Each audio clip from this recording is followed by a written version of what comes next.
Hola. Hola. Hola, hola, hola, hola, hola, hola. Hola, ¿cómo están? Feliz viernes. Viernes. Viernes.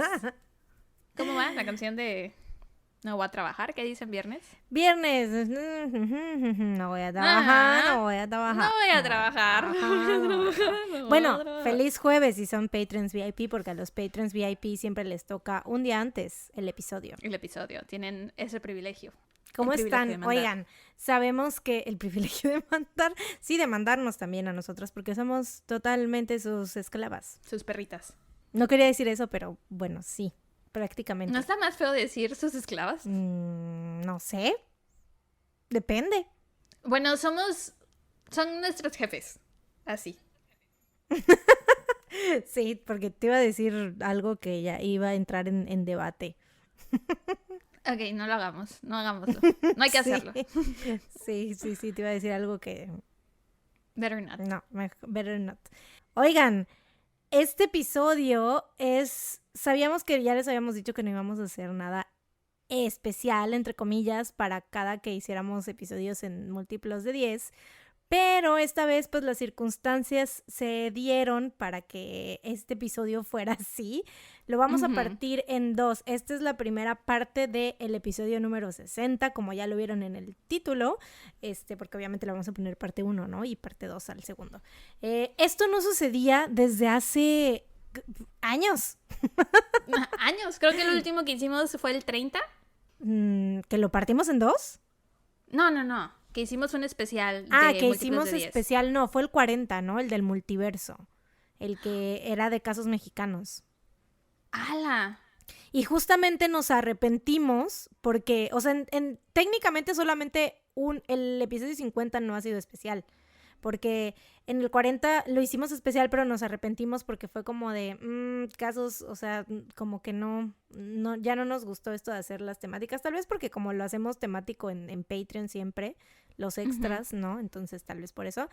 Pero sí, o sea, esto de partir un episodio en dos no sucedía, solo ha sucedido dos veces, ¿no? En el episodio número 10 y en el episodio número 7, me parece.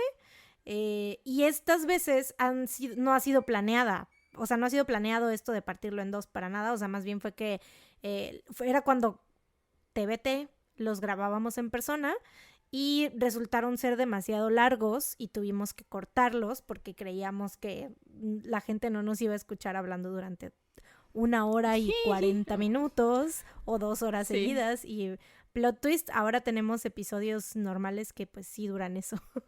Más, 2 horas y media. Tenemos episodios de 2 horas y media, 2 horas 40. No hay forma de callarnos. Así es, pero al principio era así como de, ay, con penita, ¿no? Así, ay, es que está muy no, largo. está muy largo, hay que partirlo en dos. Bueno, y también por el límite de tiempo en la aplicación, en la plataforma donde lo subimos. Bueno, es cierto. En ese momento no teníamos Patreons, o bueno, teníamos menos Patreons, entonces si nos cobraban de más y nos pasábamos del límite de tiempo, era así de, ¿cómo lo vamos a pagar? Pero ahora sabemos que tenemos ahí a nuestros Patreons echándonos la mano.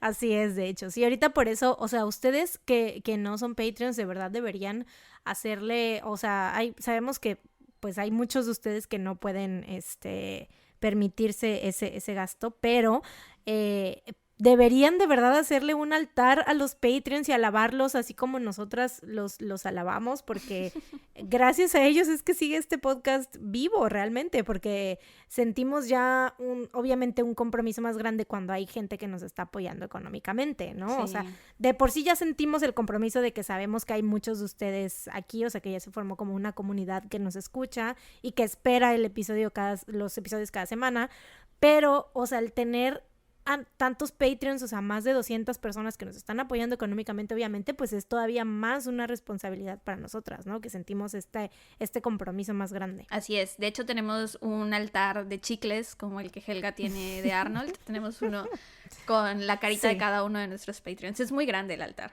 Cada uno son 200. De hecho, tuvimos que rentar una bodega entera porque Sí. son 200, o sea, imagínense, 200 estatuas de chicles de personas con cada una de las caritas de nuestros Patreons. Somos artistas plásticas. Por supuesto, eso obviamente nunca será revelada la ubicación de esta bodega. Ni les subiremos fotos de nuestras estatuas, porque es como algo muy personal, muy privado. Sí, solo muy se los queríamos sagrado. contar. Totalmente. Es un espacio al que casi nadie entra, solo Mariana y yo. Y ya. Eso es todo. Qué bueno que lo sepan. Ok. ¿Tú cómo estás? Pero bueno, yo estoy bien, ¿Qué se siente que no vas a contar ahorita nada? Ya quiero que sea la próxima semana para no contar yo nada. Se siente muy bien, güey, te lo digo desde ahorita. No sabes lo bien que se siente, o sea, nada más estar como que esperando que vas a contar. Esperanding, en bonita ella, sentada nada más. ¿Y ya? ¡Ay, qué envidia! Ya quiero que sea la próxima semana. ¿No saben cuántas veces Mariana y yo nos hemos planteado esta idea de a lo mejor en algunos episodios que solo una cuente el caso? Porque, ay, a veces sí es como de... o sea, amamos esto, pero a la vez es como... es que cuando ya lo haces cada semana... Todas las semanas, sí. Se vuelve ya más tedioso. Sí, y como también sabemos que tenemos ya una comunidad que nos espera, también tenemos como esa presión de... Tengo que hacer un buen trabajo, tengo que encontrar un buen caso, bla, bla, bla. Ya no podemos... O bueno, yo por lo menos ya no me siento cómoda eligiendo un caso que no me apasione al 100, porque digo, ay, si a mí no me gusta tanto, menos a los escuchas. Y ¿no? Ahorita les cuento el caso más aburrido de todos. Tengo un pésimo gusto, ¿no sabían? No, claro que no. Siempre nos traes buenas historias. Hay deliver. Igual, o sea, es como, esto creo que ya yo lo he hablado antes, porque, o sea, más por las veces que la he cagado, ¿no? Que he sentido que mi trabajo no ha sido tan, o sea, que no he hecho lo suficiente, ¿no? Porque sí, o sea, realmente tenemos esa presión y aparte, pues sí, obviamente es un pedo. Cada semana estar haciendo eso, o sea, déjense de que independientemente de nuestro trabajo o nuestras actividades diarias, o sea, mentalmente sí es muy agotador cada semana estar pues investigando sobre estos casos. Es drenante, te drena un poco el alma. ¿Tenemos algo más que decir antes de empezar con este caso? Este episodio de un solo caso. Voy a revisar mis notas a ver si hay algo. Más bien este episodio, parte 1. No tengo nada en mis notas, fíjate. Creo que las olvidé, o sea, durante estas 2 semanas fue como de que, güey, no, o sea, se me fue el pedo con mis notas completamente. Está bien, creo que tendré que empezar las notas de Sara, pero tendrán que empezar con otra tonada. No puedo copiarme tu tonada. La tuya es notas de Mariana. Las mías serán notas de Mariana. Copyright. No sé cómo. Estoy pensando en una tonada, pero no se me ocurre ninguna. Las notas de Sara. Las notas de Sara. Las notas de Sara. ¿Lo reconociste por la tonada o por el paso? No, bueno, por ambos, yo creo, una combinación de ambos. Bueno. Para quienes no sepan, es la tonada de Blood, Sweat and Tears de BTS. Por supuesto que en cualquier ARMY que se respete. ARMY lo reconoció. Enseguida. Es que fue lo primero que se me vino a la mente. No sé por qué. La Pitam no Mol. Ya basta, ok. Ok, bueno, sin más, vamos a empezar. Con postura. Recordarles, síganos en nuestras redes sociales. Instagram, Twitter, Facebook. Ya usamos Facebook. Alguien nos gritó el otro día por Instagram por medio de un meme de que siempre les decíamos que no le dieran like a la página de Facebook.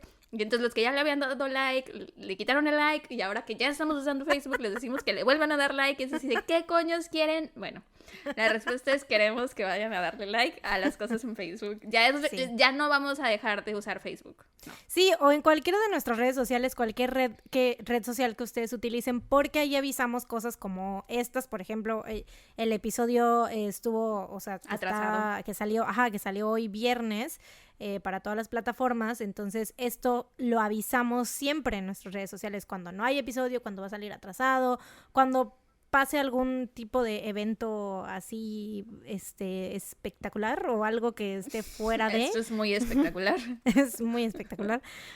Algo que esté fuera como de la normalidad, ¿no? Entonces, pues sí, por ahí se los comunicamos. Sí, así que vayan a seguirnos a todas nuestras redes, incluida Facebook.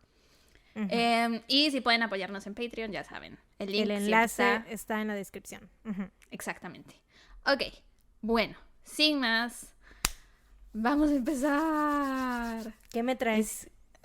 Te traigo un caso. Bueno, a ti ya te conté cómo encontré este caso, pero a los Patreons no. Así que les digo, Patreons, ustedes no son Patreons. A nuestros escuchas, ¿no?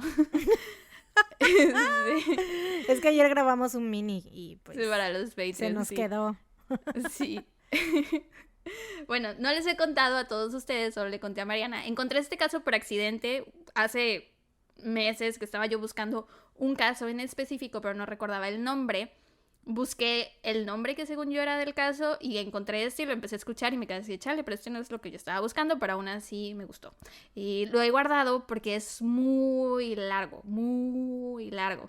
Entonces, ahorita que vi la oportunidad, dije, pues si no es ahora, ¿cuándo? Y ya le dije a Mariana, iba a la mitad de la historia, iba ya a la mitad de mi redacción y ya estaba yo entrando en crisis de ya no quiero, esto es demasiado, estaba muy largo, me arrepiento de todas las decisiones que me tragaron hasta este punto de mi vida, pero ya era muy tarde, así que les voy a hablar sobre los asesinatos de Pottery Cottage. No sé si lo conozcan. No, pero me gusta el queso cottage. Sí, a mí me gusta las cosas de pottery, que ¿De son como... Pottery Barn? No, pottery no es clay, no es lo que hacen en la película de ¿The ¿cómo Ghost? se llama? ¿La sombra del amor? Esa madre. ¿No es eso? ¿No es pottery lo que hacen ahí? Creo. Sí, ¿quién sabe? Dejémoslo con un signo de interrogación porque siempre nos equivocamos. Sí. Algo que hemos aprendido aquí es humildad. Exacto, siempre fact check. Yo recuerdo, o sea, yo obviamente Pottery Barn porque Friends, güey, o sea, cuando Rachel. que Rachel tenía todo el catálogo de Pottery Barn, bueno, y Mónica creo eran las dos, tenían todo el catálogo de Pottery Barn. Y que Phoebe se enoja, ¿no? Y de repente Phoebe se enoja, pero luego ve algo y lo compra y así, o sea, le termina gustando. Ya chequé, sí es lo que hacen en la película. Pottery es cerámica. Y una de las actividades es la alfarería, que es, según yo, la actividad que hacen en la película. Y que también hacen nuestros poderosísimos BTS en un episodio de Ron BTS. Pero bueno, ok, entonces, te voy a contar sobre los asesinatos de Pottery Cottage que ocurrieron en Eastmoor, Chesterfield, en 1977, cuando un hombre llamado William Hughes escapó mientras era trasladado de prisión a la corte y se refugió en una cabaña, tomando como rehenes a la familia que vivía ahí. Tun, tun, tun. Entonces, dijimos que esto era No salgas de casa, tun, tun, tun. I don't remember. Creo que no, ¿verdad? Ok, bienvenidos a su podcast favorito, No salgas de casa. No salgas de casa, tun, tun, tun. Tun, tun, tun. No, ¿qué hicimos no lo dijimos, en la intro? Güey. No me acuerdo. No sé qué hicimos, güey, pero bienvenidos, tun, tun, tun. ¡Qué burras! Güey, ya ves el segundo día seguido que nos pasa. En el mini de ayer tampoco lo hicimos, güey. Tachita. Pero bueno. Entonces, William Thomas Hughes, mejor conocido como Billy Hughes, nació el 8 de agosto de 1946 en Preston, Lancashire. Sus padres se llamaban Thomas y Mary. William fue el primero de 6 hijos, tuvo 4 hermanos y una hermana. A su familia no le iba muy bien económicamente, así que su padre, que era un veterano de guerra, se volvió a enlistar en el ejército porque así tendría un mejor ingreso económico, aunque eso significaba que su familia se iba a tener que estar mudando a cada rato, ¿no? Primero se establecieron en Alemania por 3 años, después en Essex y finalmente en Hong Kong. A Hong Kong primero se fue el papá y el resto de la familia lo alcanzó un poco más tarde para llegar, se fueron en barco, güey, y el viaje duró un mes en barco. ¿Te imaginas? En Hong Kong, como el papá tenía un muy buen rango, les dieron una casa súper chida e incluso tenían sirvientes y tenía una muy buena relación con su padre y el resto de su familia. Esto lo menciono porque no es muy común que personas tan violentas como más adelante veremos que es Billy Hughes tengan esta clase de relación con su familia o bueno, una infancia más o menos decentona por lo general. No es que se pueda justificar, es que puedes encontrar algo en su pasado que dices, Eso fue lo que empezó todo, ¿no? De hecho, él ya de grande dijo que se arrepentía mucho de haberle causado tantas decepciones a su mamá y su papá lo apoyó casi hasta el final de todas las pendejadas que más adelante verán que hizo. Su papá siempre estuvo a su lado y le dio muchas oportunidades. Y pues sí, eso me pareció interesante mencionarlo porque de nuevo creo que no es algo que vemos usualmente en personas como verán que es Billy Hughes. Eventualmente la familia tuvo que irse de Hong Kong. Al parecer el papá tuvo un accidente. Un día estaba manejando ebrio un coche militar y lo chocó. Eso fue en 1958 me parece. Así que se regresaron a Preston en Reino Unido. Para ese entonces Billy tenía 12 años. Tenía el cabello clarito, ojos de color azul muy intenso y una muy mala actitud, por lo que le iba muy mal en la escuela. Era como un niño muy grosero, hostil, pesado y al parecer siempre fue así. Siempre estaba como listo para pelear, muy a la defensiva. Él dijo que esto era porque siempre lo molestaban. Es que él era chaparrito, ¿sabes? Ya de adulto creció solo hasta 1,62.56, esa era su altura de adulto, entonces me imagino que de niño pues también era más bajito que el resto de sus compañeros. 1,62 pues no es la altura promedio, según yo, de un hombre. Según yo, la altura promedio es como 1,70. O sea, güey, yo mido 1,58, soy un hobbit. Sí, y pero eso que es diferente soy mujer, de o mujer sea, a hombre, las ajá. mujeres somos todavía más chaparritas, ¿no? Pero, o sea, para un hombre que son como 4 centímetros, medir 4 centímetros más que yo soy hobbit, o sea, pues sí, es súper hobbit. Ajá, es muy bajito. Entonces dice que le hacían mucho bullying por eso. Y entonces él tuvo que aprender a defenderse. Siempre tenía esta actitud de que si alguien le decía algo, él se iba a los madrazos. O bueno, discutía con la persona hasta llegar al punto de irse a los madrazos y que él ganara los madrazos. Como que tenía que sobrecompensar por su altura.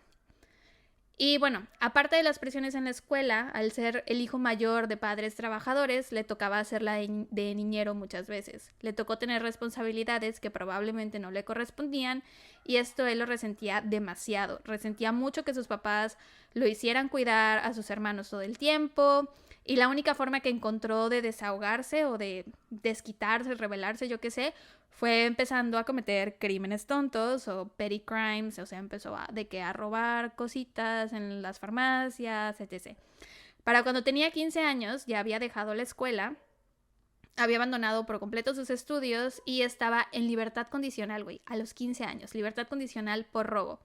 Le dieron 2 años de libertad condicional, pero eso no lo detuvo. Haz de cuenta que su papá, cuando dejó el trabajo en la armada, en los militares, no sé qué haya sido, empezó a trabajar como decorador. Entonces, el papá le consiguió un trabajo en la misma empresa en la que él trabajaba, de que le pidió favor a su jefe de, mire, mi hijo ya no está estudiando, pero es un buen muchacho, déjelo que venga a trabajar aquí, bla, bla, bla. Pues el jefe lo terminó despidiendo porque lo cacharon robándose cosas del trabajo, güey. Se robó cosas del trabajo, se robó unos artículos de decoración, se robó una bolsa. Después se consiguió otro trabajo y lo despidieron. Esta vez lo cacharon entrando forzadamente a una tienda de limpieza y a un domicilio particular. Después también rompió, todo esto durante la misma noche. O sea, se metió a una tienda, a una casa y después rompió 16 ventanas de un tren. Y todo en la misma pinche noche. Cuando la atraparon le dieron otros 2 años más de libertad condicional, que de nuevo rompió casi enseguida. Después lo metieron a una escuela solo para señoritos, era una escuela donde solo iban niños problema, y supuestamente era para ayudar a reformarlos, que...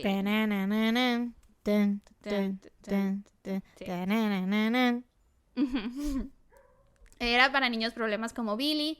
En esta escuela la explicación que le dieron a su comportamiento después de analizarlo y de conocerlo mejor fue que tal vez había sufrido negligencia emocional por parte de sus papás y pues sí, obviamente pues estaban todo el tiempo trabajando, no tenían tiempo para hacerle mucho caso por sus horarios, y también dijeron que había tenido que crecer muy rápido y que le habían tocado responsabilidades que no le correspondían, entonces que tal vez por eso actuaba como actuaba.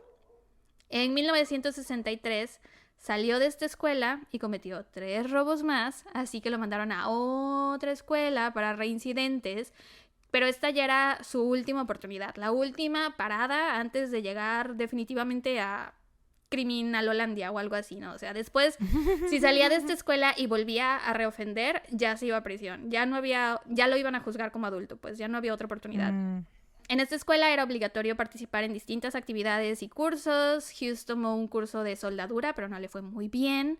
Entonces empezó a hacer ejercicio, empezó a levantar pesas y esto cambió su estado de ánimo y lo ayudó a también deshacerse de toda su ira y todas sus frustraciones. Tuvo como una forma para sacarlo todo y eso cambió su actitud. Entonces se metió a cursos de pintura, de decoración y como que parecía que todo iba a cambiar, que iba a enderezar el camino, que le estaba yendo muy bien.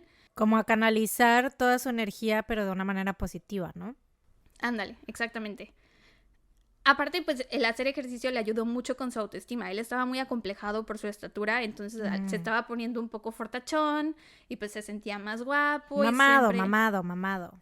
Endorphins make you happy. Happy people don't shoot their husbands. They just don't. Todo el mundo lo sabe. Thank you, Ellen Woods. Cuando quieras. Cualquier chica Cosmo lo sabe. Para este punto su mamá ya no le hablaba. Ya lo habían desheredado, por así decirlo. Pero al ver el cambio que estaba teniendo, sus papás se sintieron muy esperanzados por primera vez en mucho tiempo. Creyeron que tal vez su hijo podría tener un futuro bueno, un buen futuro, algo que iba a ser una persona de bien. Aparte se estaba interesando por la carrera de su papá, ¿no? Y siempre esto es como de, ay, ya sabes, ¿no? Tienes papás maestros y quieren que seas maestros. Tienes papás doctores, quieren que seas doctor, o así, ¿no? Entonces, el ver que Billy... Tienes papás criminales, quieren que seas criminal. Sí, pero el papá de Billy, que era pintor y decorador y esto, al ver que Billy se estaba interesando por eso, dijo, ay, mi niño. Entonces, sintió bonito. Eso lo hizo muy feliz, a él y a su mamá. Así que en octubre de 1965, cuando Billy salió de la escuela, sus papás lo recibieron de nuevo en casa con brazos abiertos, pero esto les duró súper poquito, porque Billy empezó a beber y su nueva actitud le duró menos de un mes. Lo terminaron corriendo y tuvo que empezar a quedarse con amigos. Aquí es cuando cumple su primera sentencia en prisión. Haz de cuenta que se empezó a quedar con amigos, bebía un chingo, empezó a robar de nuevo y ahora también allanaba moradas y lo hizo varias veces. Cuando lo atraparon, lo sentenciaron a 18 meses en prisión y aquí antes de que le dieran la sentencia, mientras estaba en la cárcel esperando el juicio, le tocó esperar en la misma cárcel en la que estaban Brady y Mira Hindley. Del caso que te contaste. Estaban en la misma cárcel. Sí, Hindley. Porque a ellos los atraparon también en 1965. Entonces les tocó esperar juicio en el mismo lugar.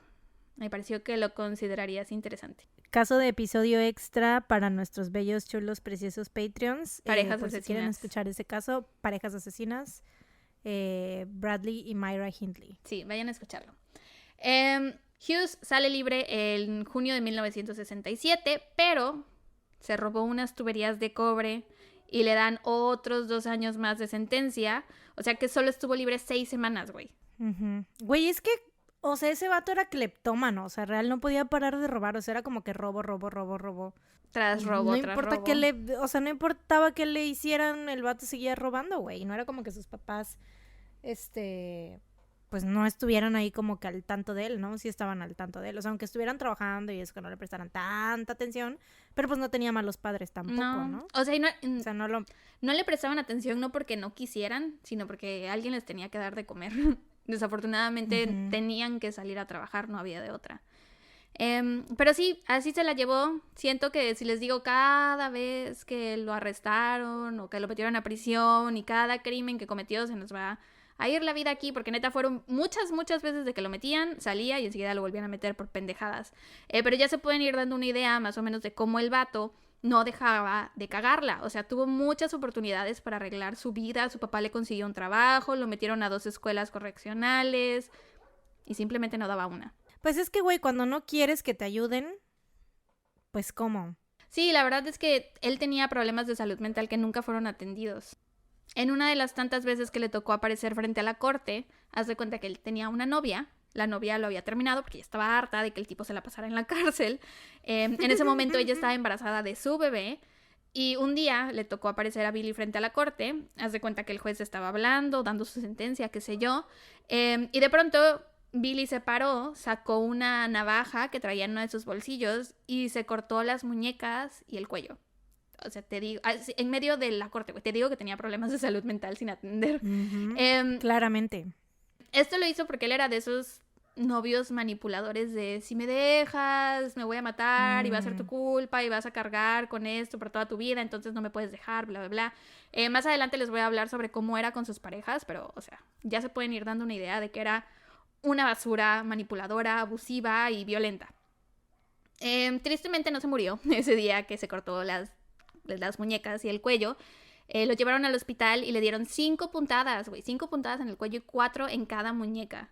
Porque en serio sí se cortó profundamente, o sea, sí se quería hacer daño. Aunque era para hacerle daño a la exnovia, también se estaba haciendo daño a él. O sea, le valió, ¿no? Ajá, o sea, no fue como de que hay de amenaza así, ay, medio me corto, o sea, no, él dijo... Se cortó en serio. Lo voy a hacer en serio y, o sea, go big or go voy home. a morir aquí, sí, sí. A huevo. Sí, y uno pensaría que después de este suceso, Hughes recibió la atención psicológica o psiquiátrica que necesitaba, pero no, güey, simplemente lo regresaron a prisión normal, como si nada hubiera pasado, nunca lo analizaron, nunca hablaron con él, nunca nada, nunca le hicieron un diagnóstico. En 1971 salió de prisión y se mudó a Blackpool, donde comenzó a trabajar con su papá. Aquí te digo, de nuevo aparece su papá, de nuevo le da otro chance, le consigue otro trabajo, güey. Billy conoce a una mujer llamada Jean, la conoce en un bar, se gustan y pasan la noche juntos. Jean era una mujer de complexión pequeña, rubia, madre soltera de una niña de 5 años llamada Tracy. Había tenido problemas con la ley antes, ya había estado en prisión algunas veces, pero estaba haciendo todo lo posible para no meterse en problemas y para poder cuidar a su hija. Sin embargo, tenía dificultades económicas por ser, ¿cómo se dice? ¿Alguien que estuvo en la cárcel? ¿Cuál es la palabra? Convicta. Ex-convicta. Eso, ajá, por ser ex-convicta, pues no le era fácil conseguir empleo ni tener tanta entrada económica. Entonces hizo un trato con Billy, hizo un trato de que él sería su huésped, un inquilino en su casa y así ella podía hacer un poco de dinero extra. Jean en ese momento creyó que estaba tomando la mejor decisión de su vida porque cuando conoció a Billy, pues Billy era súper encantador, era un manipulador de primera, entonces obviamente no le pasó por la cabeza que fuera una persona violenta y agresiva y manipuladora y ella pensó que realmente estaba tomando una buena decisión para ella y para su hija. Empiezan a vivir juntos, al principio todo marchaba súper bien, a las 6 semanas de conocerse, Jean queda embarazada y de nuevo, todo parecía que iba bien, hasta que despidieron a Hughes de su trabajo. ¿Ves que te dije que su papá le había conseguido otro trabajo? Pues el güey faltaba cuando le daba la gana y cuando se presentaba no hacía nada, entonces terminaron despidiéndolo y esto lo frustró muchísimo, así que la única forma que encontró de desahogarse fue desquitándose con Jean. Empezó a violentarla emocional y físicamente, la amenazaba diciéndole que si algún día lo dejaba, él se iba a suicidar o la iba a matar a ella. Y la parte más triste de todo esto, güey, es que con el tiempo ya no solo la violentaba a ella, sino también a su hija Tracy de 5 años, que nunca quería estar con él porque ella veía cómo trataba a su mamá. Entonces, obviamente le tenía mucho miedo. Pero Hughes estaba como determinado a que la niña lo quisiera, entonces como que quería obligarla a pasar tiempo con él y cuando la niña lo rechazaba o intentaba huir de él, él le pegaba.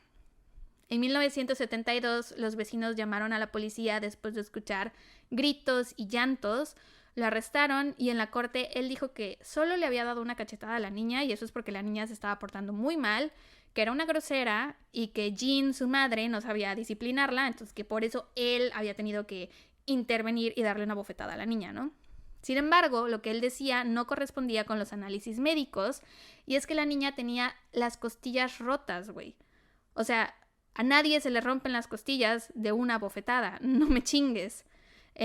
Lo sentenciaron a 6 meses en prisión, de los cuales solo cumplió 1 mes, porque tuvo una audiencia a la que llegó Jean, ya de 9 meses de embarazo, diciendo que todo había sido culpa de ella y que quería que Hughes regresara a la casa lo antes posible. Entonces lo dejaron libre. Hughes regresó a vivir con Jean y Tracy en Blackpool y pues las cosas no cambiaron. O sea, el tipo la siguió violentando a las dos. Incluso después de que nació el bebé, la seguía violentando y era el típico de que las golpeaba una noche y al día siguiente, perdóname, no lo voy a volver a hacer, ya voy a cambiar, estoy arrepentidísimo, bla, bla, bla. Y a los 3 días se volvía a repetir la historia. Y esto sí me enoja mucho porque aquí la niña no tenía opción, güey. O sea, Tracy no tenía de otra. Ella no podía simplemente irse de la casa, güey. Era su mamá la que le estaba... O sea, entiendo que su mamá estaba en una relación en donde la estaban manipulando, pero también, ¿cómo no pensó en su hija? O sea, ¿por qué exponer a su hija a eso? No sé. Pero bueno. Hubo una ocasión en la que Hughes se puso tan violento, Jean estaba dándole de comer a la bebé y él quería que le sirvieran de desayunar, pero pues Jean no podía atenderlo porque estaba amamantando a la bebé. Pues el tipo se enojó, empezó a golpearla. Jean, como pudo, dejó a la bebé en la cuna y se salió corriendo de la casa. Ya estando afuera, volteó a ver hacia una de las ventanas de su casa y ahí vio a Hughes, que estaba asomado en la ventana sosteniendo a la bebé del cuello, así en plan, la voy a tirar. Y estaba gritando, Jean, si no regresas, voy a soltar a la bebé. Y pues a Jean no le quedó de otra más que volver. Sí, güey, era malo. Qué horror. Sí. Eventualmente se casaron. La situación siguió igual. La bebé se llamaba Nicola, por cierto.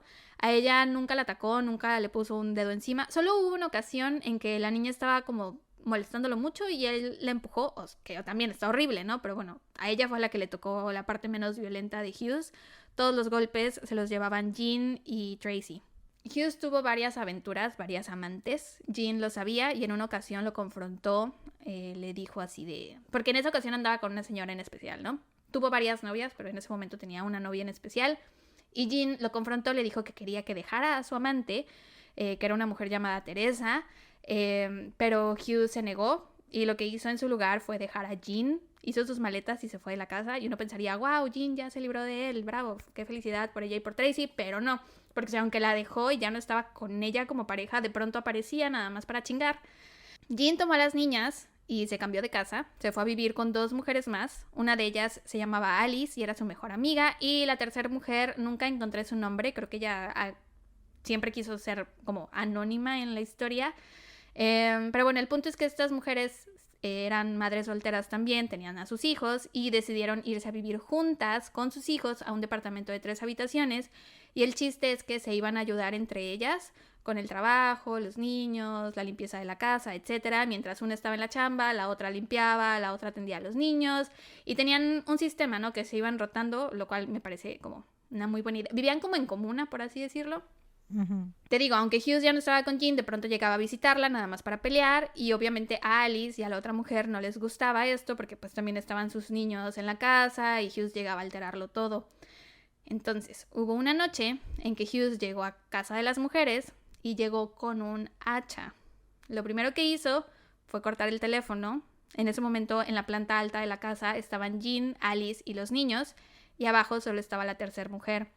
Cuando Hughes entró a la casa, lo primero que vio fue a esta tercera mujer y la violó, amenazándola con el hacha todo el tiempo. Después subió a la planta alta y entró a la habitación en donde estaban todos escondiéndose porque todos habían escuchado el ataque y se habían ido a esconder todos juntos. Hughes entra agitando el hacha y le dijo a Jean, ¿quieres ver cómo corto a tu amiga en pedacitos? Y de pronto le dio un golpe en la frente a Alice con el hacha. Ella empezó a sangrar horrible. Todos empezaron a gritar y de pronto fue como si le hubieran cambiado el switch a Billy Hughes, y enseguida tomó a Alice y se la llevó al baño y empezó a curarle la herida. Y después simplemente se fue, como si nada hubiera ocurrido. Chale. Sí. Las mujeres fueron a la policía y Hughes fue acusado de cometer lesiones corporales graves. Nunca se presentaron cargos por la violación, no estoy muy segura de por qué. Pero bueno, el caso es que le dieron 2 años de sentencia suspendida, que es como libertad condicional. O sea, durante esos 2 años estás libre en el mundo, pero no puedes hacer cosas malas, ¿no? Si te portas mal durante esos 2 años, pon tú, llevas 6 meses de tu sentencia suspendida, a los 6 meses haces algo malo, te meten a la cárcel y cumples el año y 6 meses que te faltaban de tu sentencia, ahora sí en prisión. Esa sentencia le dieron por eso que hizo, güey. Me parece increíble, yo creo que tenía que ir a prisión, literal. No sentencia suspendida, pero bueno. Pero es que, ¿qué año era? 1970, 1960 y algo. Sí, o sea, ahí la violación, realmente su crimen ahí fue haber violado y, bueno, haber golpeado también a esta chava en la cabeza, pero lo más grave yo siento que fue la violación, ¿no? Entonces, en esos tiempos era como que, violaron a una mujer, ¿qué más da? Pero te digo que ¿No? esos cargos no se presentaron. O sea, las mujeres no presentaron el cargo de violación. Pero también yo creo que el golpe no puede ser como attempted murder. Intento de asesinato, pero pues tal vez, ¿no? Pero igual, o sea, los tiempos, no sé. No sé, a mí me parece increíble que esa haya sido su sentencia después de eso. Sí, claro. Después de esto, la mujer esta de la que te hablé, que era su nueva novia, que se llamaba Teresa, siguió con él. Lo que leí fue que a ella y a sus hijas nunca les tocó ver el lado feo de Hughes. Con ellas siempre estaba de buenas. Como te dije, ella, bueno, no sé si te dije, pero era madre soltera. Estaba divorciada. Tenía 3 hijas que ya eran adultas y todas querían mucho a Hughes y a él le encantaba pasar tiempo con ellas. A cada rato se llevaba a Teresa al cine, le compraba regalos, la consentía mucho y Teresa estaba fascinada con él porque de nuevo era un manipulador y por lo tanto era encantador con las mujeres. Eso es lo que dicen. Y con los hombres también, era encantador con todo el mundo. Entonces sabía cómo conquistar a la gente y cómo ganárselos. Se fueron a vivir a casa del hermano de Teresa. Billy tenía un trabajo por las mañanas donde le iba súper bien y estaba ahorrando dinero para conseguir su propia casa junto a Teresa. Eran muy felices juntos. El único detalle era el alcohol. Ella sabía que cuando Hughes tomaba, era cuando las cosas usualmente se salían de control, era cuando parecía que le apagaban el switch o le activaban el switch en su mente.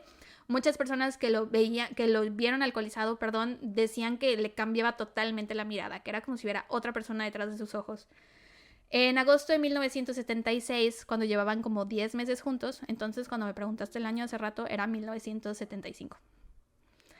Cuando llevaban como 10 meses juntos, Teresa, su hermano, Hughes y algunos amigos habían salido a beber. Ella ya se sentía cansada, les dijo a todos que ya se iba a ir a dormir a su casa, pero que les encargaba a su tesorito, les encargaba a su Billy, porque sabían cómo se ponía cuando bebía, entonces que por favor le echaran un ojo, que lo cuidaran.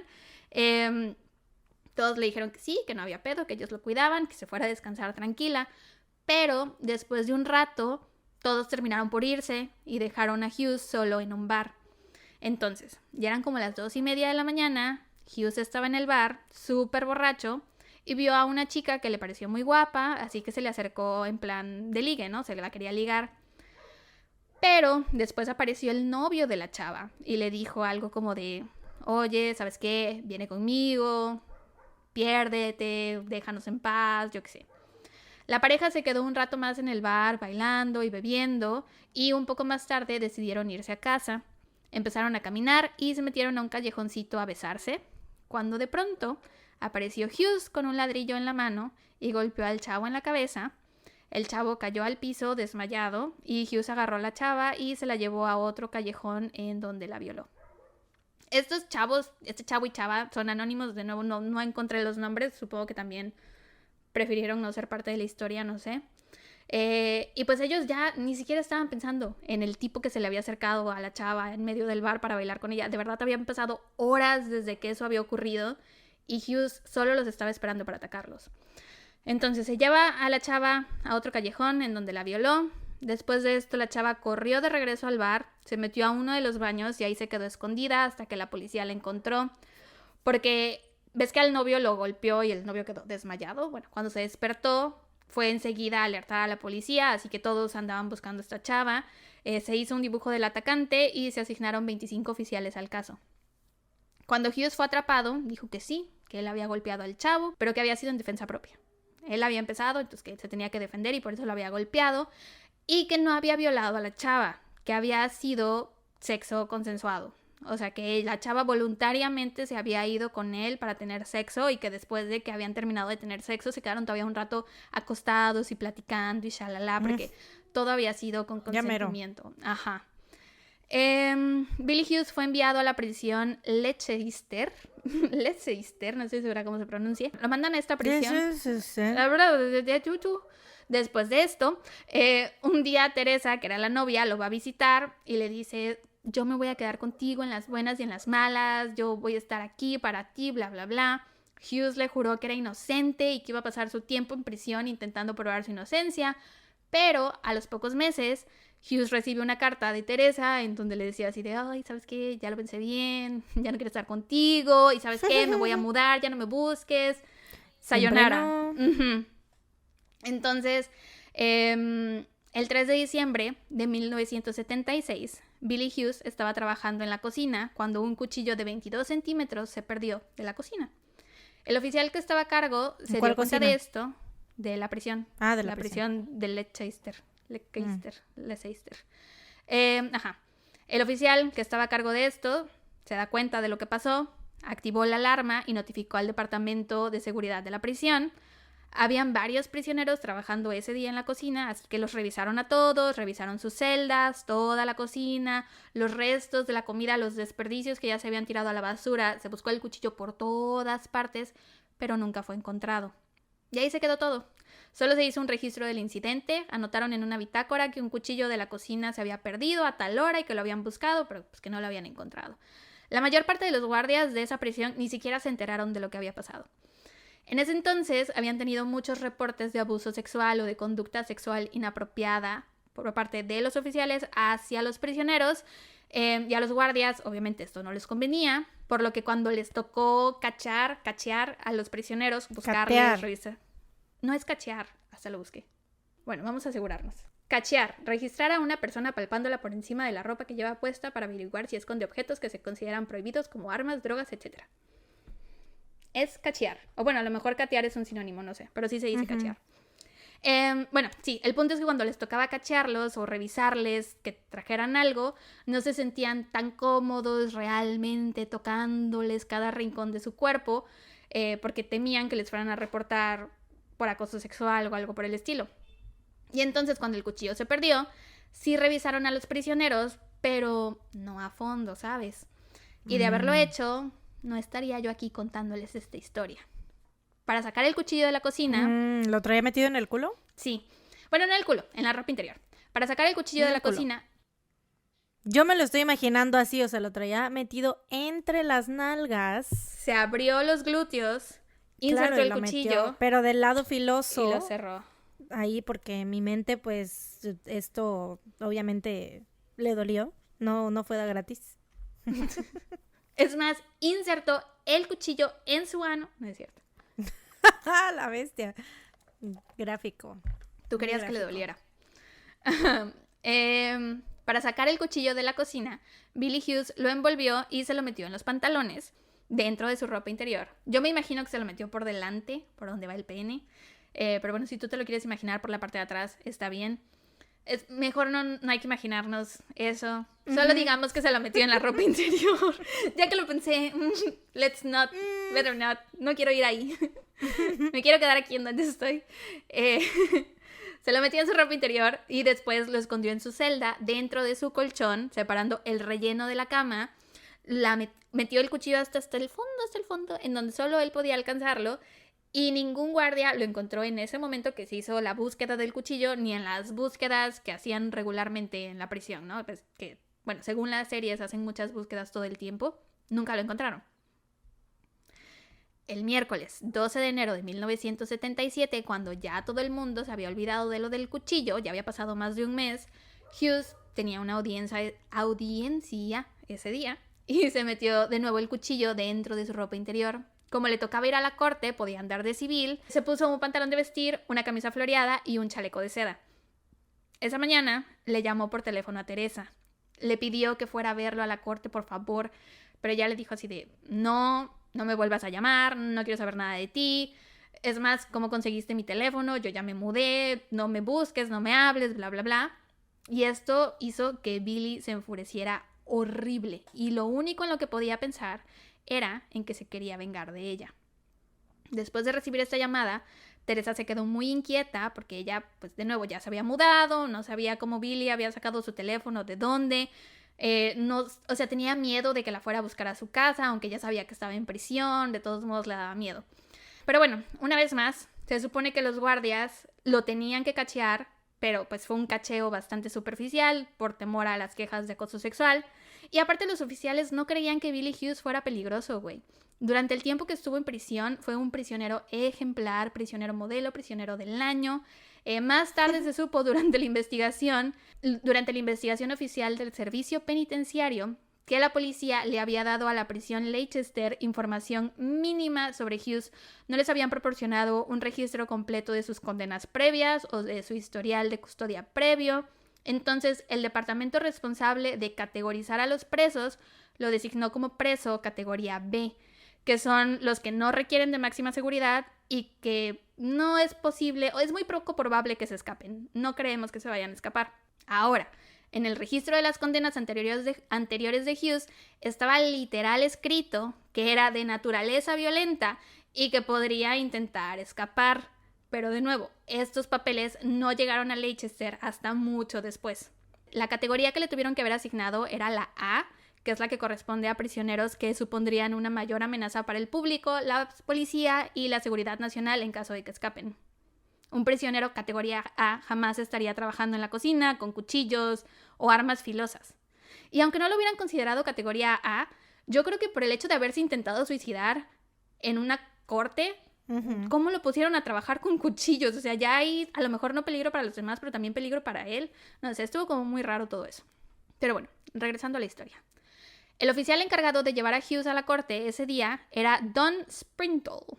Tenía 14 años de experiencia en el mismo puesto, se sabía todas las reglas, todos los protocolos, y cuando pidió la llave de la cadena que va de las esposas hasta no, es que no sé cómo explicarlo. Haz de cuenta que hay unas cadenas que van de la esposa y cuelgan hasta donde está el oficial, ¿no? Entonces es como una correa, como de perritos, que puedes cuidar al preso aunque esté lejos de ti. Pero cuando pidió la llave de la cadena que va de las esposas hasta el guardia, le dijeron que no estaba disponible y este fue el gran error.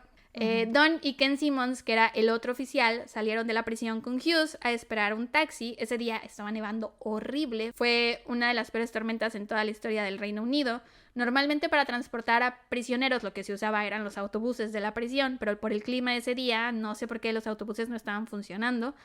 Así que llamaron a David Reynolds, un taxista que ya había transportado a algunos prisioneros en el pasado. Cuando Reynolds llegó, los oficiales y Hughes se subieron al taxi. El taxi arrancó, Reynolds iba siguiendo las indicaciones que se le daban, le pidieron que apagara la radio, la apagó, le dijeron que no platicara con el prisionero, y él iba en su pedo, no iba hablando con nadie. Todos iban bastante tranquilos en realidad, porque no tenían idea de lo que les esperaba. No sabían que Hughes traía un cuchillo de 22 centímetros escondido en el pantalón, dentro del ano, y que simplemente estaba esperando el momento indicado para usarlo. En algún momento durante el camino, Hughes fingió que le dolía el estómago y que necesitaba con urgencia ir al baño. Los oficiales le indicaron al taxista que se detuviera en una gasolinera para que Billy pudiera ir al baño y pues para que pudiera ir le tenían que quitar las esposas. De nuevo, si hubieran tenido la llave de la cadena correa esta que les permitía que el reo preso fuera al baño encadenado aunque le desamarraran aquí, nada de esto habría pasado una vez más. Pero lo tuvieron que soltar. Fue al baño. Ya estando ahí, se sacó el cuchillo de la ropa interior y lo guardó en su chaqueta. Lo guardó en su chaqueta, salió del baño y los tres se subieron al taxi y siguieron su camino como si nada. Cuando llegaron a Chesterfield, Hughes supo que era su momento para actuar. Así que tomó el cuchillo y apuñaló varias veces al oficial Don Sprintle en el cuello. Güey, ¿sabes qué? ¿Has visto? Es que soy muy fan de Halloween, güey. ¿No viste la última de Halloween? La que salió como por el 2019, me parece, 2018, 2019. ¿Te acuerdas que las estaba viendo el año pasado? Que me quedé creo que en la 3, en la 4. Nunca llegué a la última. Güey, it's taking me back to that moment. Igual, o sea, así, más o menos, algo parecido.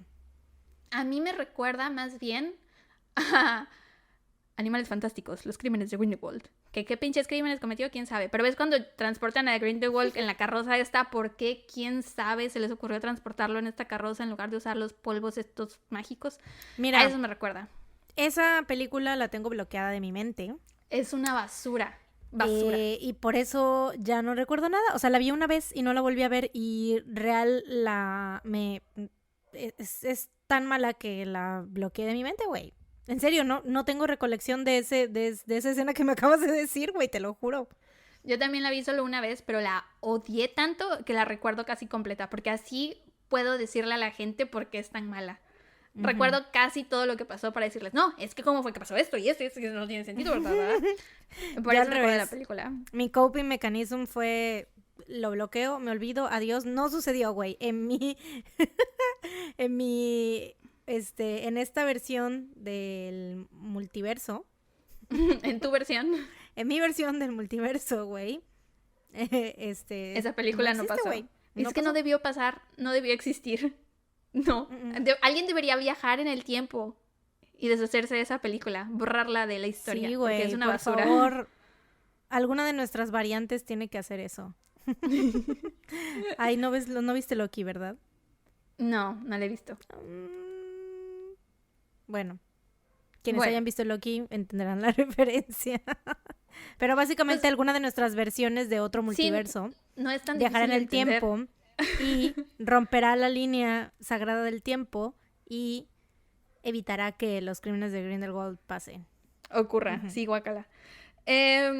Bueno, el punto es que dijo, es mi momento de actuar. Entonces apuñaló varias veces al oficial Tom Sprintle en el cuello y después se giró a atacar al oficial Ken Simmons mientras le gritaba a David Reynolds que siguiera manejando.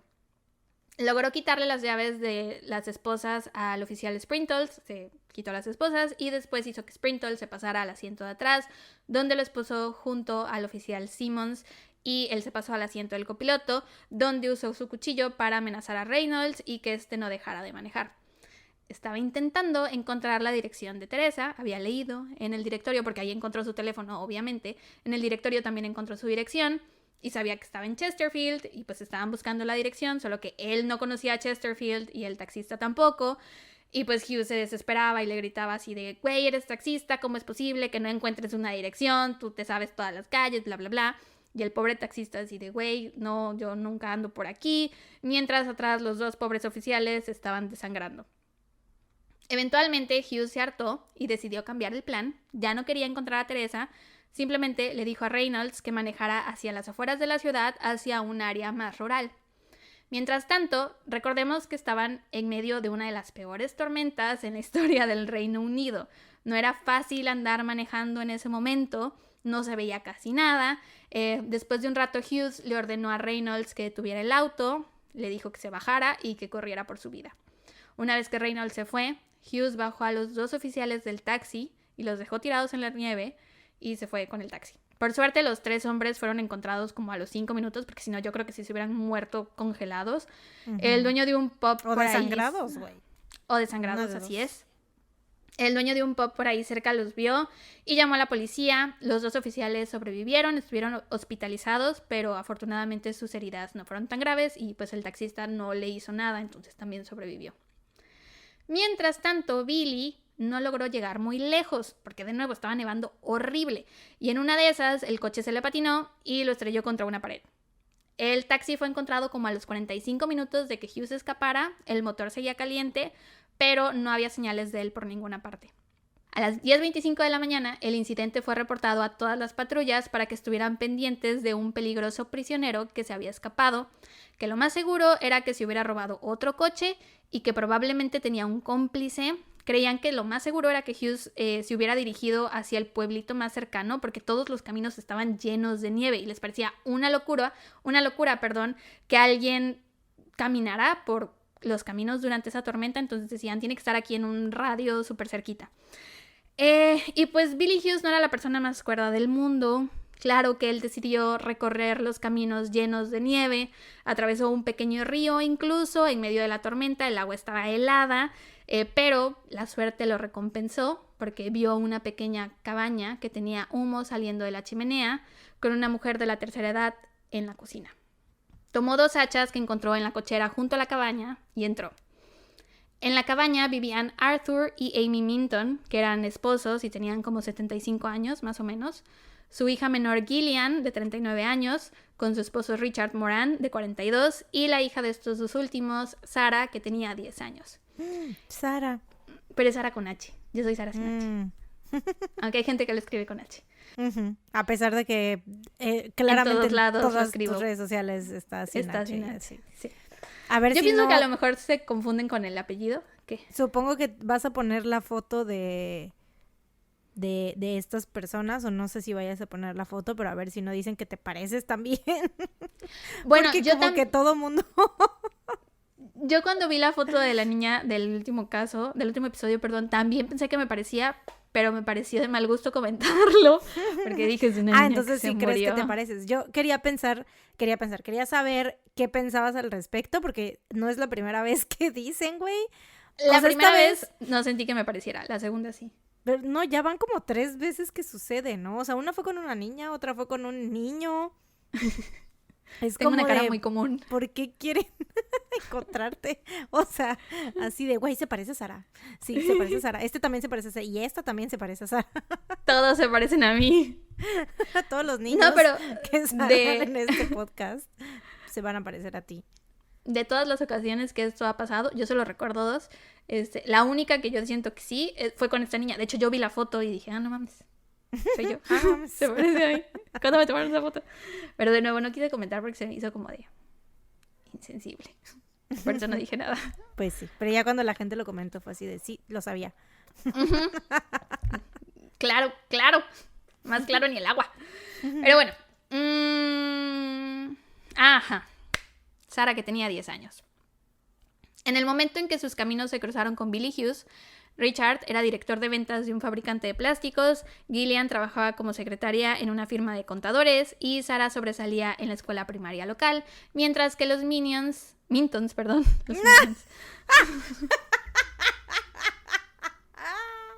Mientras que los Minions se preparaban para atacar al próximo enemigo de Gru.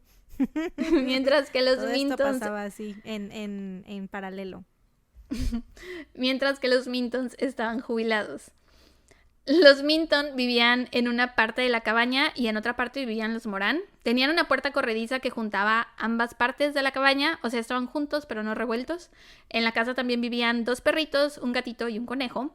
El terreno era muy grande y estaban prácticamente en medio de la nada. Creo que la cabaña más cercana estaba como a 30 minutos de distancia. Como te dije, era muy grande y se dividía en 3 casas. En una estaban los Minton, en la otra los Moran, que eran las 2 que estaban pegadas con una puerta corrediza dividiéndolas, y había otra en donde vivía una tercera familia, que eran los Newman, pero en ese momento estaban de viaje. Richard y Gillian estaban en el trabajo, Sara en la escuela, y los únicos que estaban en la casa en ese momento eran Arthur y Amy, de 70 y tantos años. Así que la mujer de la tercera edad que Hughes vio por la ventana de la cocina era Amy. La familia nunca cerraba las puertas con llave, pues estaban en medio de la nada, eran los 70, vivían en el campo, jamás imaginaban que algo así les pudiera pasar. Hughes se metió a escondidas a la cabaña. Cuando Amy lo vio, pegó un brinco del susto. Estaba todo empapado, lleno de lodo y de sangre. Tomó a Amy del brazo, le cubrió la boca con la mano y la amenazó diciéndole que no gritara. Le dijo que llamara a Arthur, que estaba escuchando la radio en la sala. Cuando Arthur llegó a la cocina, Hughes lo tiró de un golpe y aunque Arthur ya tenía 70 y algo de años, intentó defenderse, como que empezó a pelear con Hughes, pero pues al final no pudo contra él. Que por cierto, Hughes todavía traía el hacha en la mano, entonces pues había que ser muy valiente para ponerse a pelear con un hombre que está sosteniendo un hacha. Arthur estaba furioso, le gritó que se saliera de su casa, mientras que Amy le ofreció las llaves de su coche para que lo tomara y se fuera. Pero Hughes le dijo que no se iría aún. Después Amy le dijo que se cambiara de ropa, que se pusiera ropa seca. Le ofreció también las llaves de la casa de los Newman, que era la casa que estaba vacía. Le dijo que se podía esconder ahí, que ahí no había nadie. Pero Hughes le dijo que no. Agarró un cable y con eso amarró a Arthur y le ordenó a Amy que le preparara una bebida caliente y que tranquilizara a su esposo. Les dijo que si no hacían nada estúpido, él no les haría daño. Así que Amy hizo todo lo posible por mantener feliz a Hughes, le dio galletas, le hizo un té, metió sus calcetas a la secadora. Estaban incómodos con su presencia, obviamente, pero creían verdaderamente que él se iba a ir sin lastimarlos si no lo hacían enojar. Un poco más tarde, Gillian regresó del trabajo. Se asustó cuando vio a este hombre desconocido en su casa. Billy le dijo a ella también que siempre y cuando hicieran lo que él les pedía, no les iba a pasar nada. No los iba a lastimar. Le contó que había atacado a 2 oficiales y que la policía lo estaba buscando, y le dijo que aunque no había matado a los oficiales, eso no significaba que no era capaz de matar y que no sabía matar, que era capaz y que sí sabía. Entonces, como para que no intentaran ponerse al brinco con él. Gil sabía que su esposo y su hija llegarían a casa más tarde, así que no le quedó de otra más que cooperar, al igual que sus padres. Mientras tanto, la noticia de que un fugitivo peligroso andaba suelto ya había llegado a los periódicos. Se aconsejó a las familias que cerraran las puertas de sus casas, no salieran de noche, no anduvieran solos por la calle. La policía estaba haciendo búsquedas, pero todas eran muy cerca de donde se había encontrado el taxi, porque de nuevo no creían que Hughes fuera capaz de recorrer largas distancias en medio de la tormenta. Entonces lo estaban buscando en la dirección equivocada. O sea, sí estaban haciendo su trabajo, pero pues era como en Hércules cuando les dicen, oigan muchachos, el Olimpo queda por allá, así. Cuando Sarah llegó a casa, su madre Jill le dijo que Hughes era un automovilista varado esperando que repararan su automóvil. Hughes había escondido sus hachas para no asustar a la niña, pero Sarah era muy lista e hizo varias preguntas, como de, si se te descompuso tu coche, ¿dónde está? Debería estar estacionado aquí afuera, yo no lo veo. En primer lugar, ¿dónde está tu coche? Pero Hughes era un hombre muy encantador y manipulador, así que supo por dónde ganarse la confianza de la niña hasta que la niña dejó de hacer preguntas. Sarah siguió con su tarde como si nada. Había estado tejiendo un cojín durante esa semana, así que se puso a seguir tejiendo. Hughes incluso la ayudó en varias ocasiones a meter el hilo en el hoyito de la aguja, como portándose muy paternal con ella. Y todo parecía ir muy bien hasta que Sarah encontró las hachas. Y ese fue como el primer foquito de alerta que se le prendió a ella. Después, uno de los vecinos llamó a la cabaña para darles la noticia, ¿no? Así de, oigan, fíjense que hay un fugitivo por ahí, tengan cuidado, cierren las puertas y las ventanas. Claro que la llamada llegó bastante tarde. Cierra puertas y ventanas, que el mismísimo infierno pondrá una sucursal. Ya lo había dicho antes, Es la segunda vez que cantas Arjona en este podcast. Perdón. No hay forma de detenerte.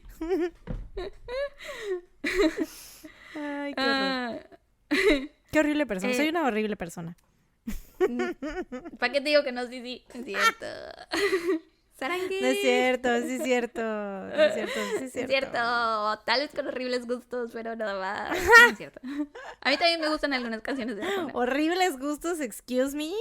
Solo Arjona. Estamos hablando en esta ocasión de Arjona. Pero ya dije que a mí también me gustan algunas canciones. Güey, o sea, yo hasta tengo un video donde sales diciendo... ¿Te acuerdas cuando nos gustaba Arjona? Pues sí, estoy diciendo que sí me gustaban sus canciones. Lo acabo de decir, lo reconocí. ¿Por qué me estás diciendo que tengo pésimos gustos? Porque ya no ando por la vida cantando sus canciones. Es que, güey, o sea, se me quedaron muy pegadas. O sea, no, I can't help it. O sea, es como que... ¿De cuándo es ese video? No sé, pero es que esa canción siempre... O sea, mi mamá tenía los cassettes de Arjona, güey. No, pero me interesa el video de La Evidencia Mío. ¿Cuándo dije yo eso? ¿En qué momento? Ah, pues una vez que fui a tu casa, güey. Una de las últimas veces que fui a tu casa. Estábamos en el sillón y estabas acariciando a Nana. Y me dijiste... Yo estaba grabando a Nana. Ah, ¿es en Instagram o algo así? No sé si lo subí a Instagram, pero yo estaba grabando a Nana y de repente tú... De la nada, reflexionando. Empezaste a reflexionar. Gustaba Ricardo Arjona? Sí. Filosofando. Y yo así de... Ok. Por ahí lo tengo. Si lo encuentro, se los ponemos en las historias. Sí, porque yo no me acuerdo. Pero sí me acuerdo que me gustaba Arjona. Lo dije. Pero bueno. El punto es que les llama y les dice así de... Cierren todo. Ya no te voy a poner ahí en bandeja de plata para que vuelvas a cantar. Siento que a lo mejor yo te estoy tendiendo la trampa. Inconscientemente te tiendo la trampa y tú la tomas. Y di que hace rato que iban en el taxi, no empecé a cantar Historia del Taxi, güey. O sea, te contuviste, te mordiste la lengua. Así es, sí. ¿Cómo te sientes? Bien, o sea, vaya. No lo logré porque terminé cantando, pero pues bueno, ni modo. Con que no me vayas a decir que salió con una señora de 40 años después, güey. No te preocupes. Eso no viene en la historia. Ok. Estoy bien. Ok. Les llama, les dice esto. La llamada pues ya llegó bastante tarde porque Hughes ya estaba en la casa. Pero bueno, el punto es que la llamada inquieta tanto a Hughes que empieza a cortar los cables de todos los electrodomésticos y con esos cables... Bueno, los cortó para atarlos a todos más adelante, pero en ese momento no los ató. Gil fue la que contestó la llamada y pues obviamente tenía a Hughes atrás de ella, así como de cuidadito y dices algo, entonces no pudo decirle al vecino, decir, oigan, ya está aquí, ya llegó, vengan a ayudarnos, no pudo hacer nada de eso. Cuando Sarah vio que Hughes empezó a cortar todos los cables, se empezó a preocupar todavía más, esa fue como su segunda alerta roja y ya empezaba a sospechar que la historia que le habían contado no era cierta. Gil hizo todo lo que pudo por tranquilizar a su hija y por tranquilizar también a Hughes, porque sabían que ya no tardaba en llegar Richard, que era su esposo. ¿Cuántos años tenía Sarah? 10. Estaba chiquita. Sabían que ya no tardaba en llegar Richard, que era su esposo, entonces Gil le dijo así de, no te preocupes, mi esposo también hará lo que sea que tú le digas, todo va a estar bien, él va a cooperar, pero Hughes no quería arriesgarse, suponía que Richard intentaría defender a la familia, como lo había hecho Arthur al principio, así que tomó a Gil, le puso el cuchillo en la garganta y se quedó junto a la puerta esperando a que Richard llegara, para que así cuando entrara, él viera que pues Hughes no se andaba con mamadas, ¿no? Y que si se ponían a desafiarlo, los iba a matar. Cuando Richard llegó, Gil le explicó todo lo que había pasado ese día. Richard agarró sus llaves y se las dio a Hughes. Le dijo, mira, toma, llévate mi coche, es tuyo, te puedes ir cuando quieras. Y Gil le dijo a Hughes así de, ves, te dije que iba a cooperar, no tenías nada de qué preocuparte. Pero Hughes decidió, mejor por si las dudas, atar a Richard. Le dijo que se arrodillara al piso y lo ató con uno de los cables que había cortado que te dije hace rato. Luego ató a Gillian y luego a Amy. Arthur y Sarah estaban en la sala viendo la tele, pero escucharon como el alboroto. Entonces Arthur se paró, entró a la cocina. ¿Qué? ¿Pero cuánto tiempo estuvo ese vato ahí en total? 3 días. Con razón ya, porque, o sea, no, como que no había captado que, o sea, más bien no me había dado cuenta si ya habían pasado más días o no. No, este es un día. Con han sido horas. Pues es que, güey, todo esto que estás diciendo siento que ya pasaron 2 días. No, o sea, pues como... llegó Gillian del trabajo, después llegó Sarah de la escuela. Por eso, no, pero desde que llegó y empezó o sea, con los abuelitos, güey. No, pero eso es que llegó en la mañana. O sea, yo siento que ya ha pasado muchísimo tiempo, güey. Pues es mucho tiempo, o sea, es un día. Bueno, sí, todo el día completo, ¿no?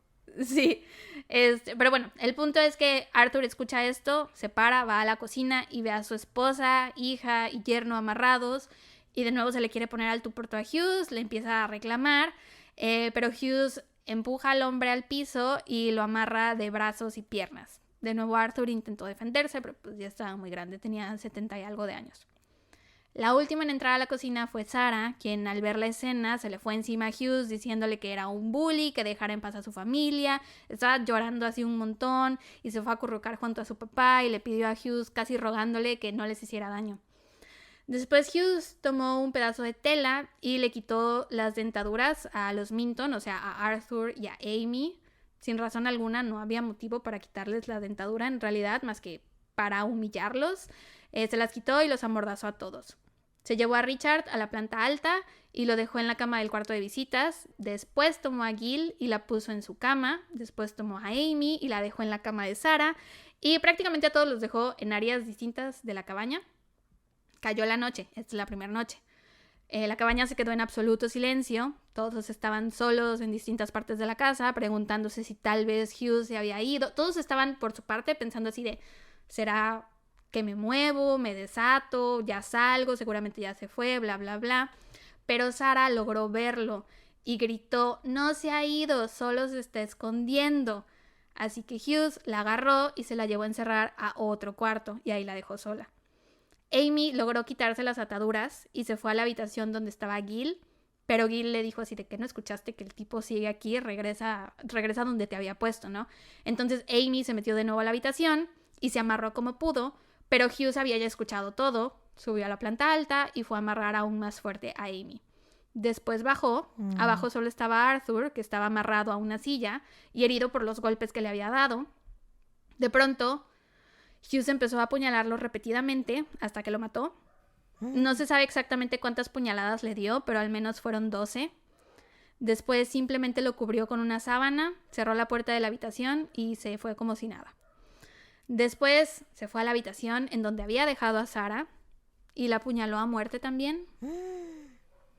Cerró la puerta que unía ambas partes de la casa porque Arthur y Sarah estaban en el mismo lado de la cabaña y ves que les dividía una puerta, entonces cerró esa puerta con llave para que los demás no pudieran ni acercarse, ni que de casualidad no se pudieran acercar a ver cómo estaban, ¿no? La teoría es que los mató a ellos dos porque eran los que más se le ponían al brinco, los que más intentaban defenderse. Después se metió a bañar y se puso ropa limpia. Los 3 miembros restantes de la familia estaban cada uno en una habitación sin sospechar que Arthur y Sarah habían sido asesinados. Hughes preparó té, le dio una taza de té a Gil y le ofreció un cigarrillo. Ella aceptó, le comentó que había escuchado gritos, le dijo, sí, es que me pareció escuchar a mi papá peleando, ¿qué pasó? Y Hughes simplemente le dijo que lo había tenido que cambiar de habitación, pero que Arthur se había puesto a pelear con él. Pero pues que ya, estaba bien, que no se preocupara, no había pasado nada. Después le llevó té a Amy y a Richard y volvió a la habitación con Gil, donde la agredió sexualmente. Gil le suplicó que no le hiciera nada, le dijo que estaba en su periodo y entonces Hughes simplemente lo obligó a darle sexo oral. Al día siguiente, era jueves 13 de enero de 1977, este es el segundo día, la policía ya había buscado a Hughes en más de 200 edificios. Ya habían contactado a Jean y a Teresa, que son sus 2 exnovias.